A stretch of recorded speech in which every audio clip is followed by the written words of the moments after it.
I'm going to read this book so you don't have to. Last video, you may have noticed that I'm dipping my toe in something a little bit different. For a while now, I've been kind of toying with the idea of doing something spooky, something kind of in the horror genre. I'm not really into slasher. I don't like blood. I don't like torture porn. What I like is that eerie, creepy, skin crawly feeling. So as part of that, I have been trying to read a little more in the horror genre. So I've been reading this novel on my Kindle called If You See Her by, I'm going to totally butcher this, but I think it's Ania Allborn. And so it's kind of been making me want to go back and tackle something that I've been working on for a few years. You have almost certainly seen this book. House of Leaves was suggested to me by a good author friend of mine, Erica Lynn. Here are her books.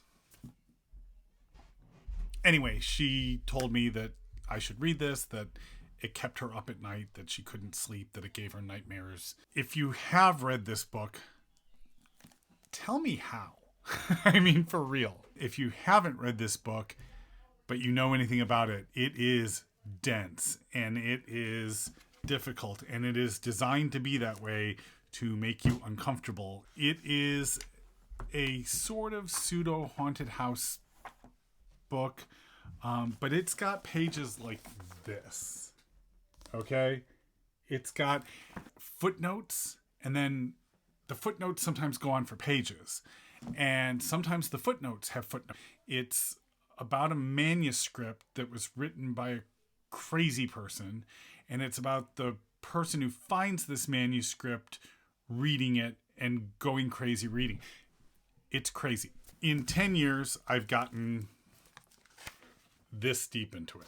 So here's what I'm thinking. I think a lot of people have tried to read this book or wanted to read this book or have heard of this book. Here's what I want to do. I'm going to read this book so you don't have to. I am going to start over from the beginning and make videos. I'm going to try to do this daily or at least a couple times a week. I will read some and then make a video about what I've read. And hopefully by being on the hook for making those videos, it'll also force me to get through this monster. If you're interested in that, go ahead and follow along.